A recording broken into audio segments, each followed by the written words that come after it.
BNP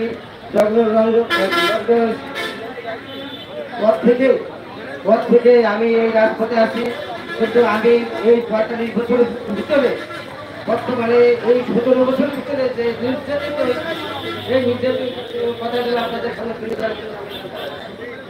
আমার বাড়িতে পর ৩বার হামলা করেছে, 3বার ভাঙচুর করেছে।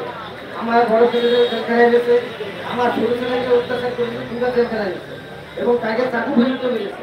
তারপরে যে অত্যাচার করেছে এবং আমার বাড়ি আমার দুটার বোর্ডের গায়ে ধরেছে, আজকে যারা আছে অনেকে দেখেছে।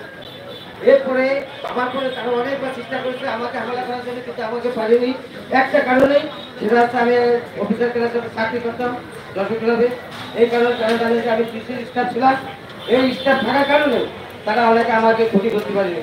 কিন্তু পরবর্তীতে যখন আপনার এর আগে আমার নির্দেশে করেছে, সেটা হচ্ছে আপনার হলো গত ১৮ই মার্চে আমরা ইফতার পার্টি বুকিং দিয়েছিলাম। কেন ইফতার পার্টি বুকিং দিয়েছিলাম? সেই ইফতার পার্টি বুকিং দেওয়ার পরে তারা আমার বেতন বন্ধ করে রেখেছে। আমি দীর্ঘ বেতন ছাড়া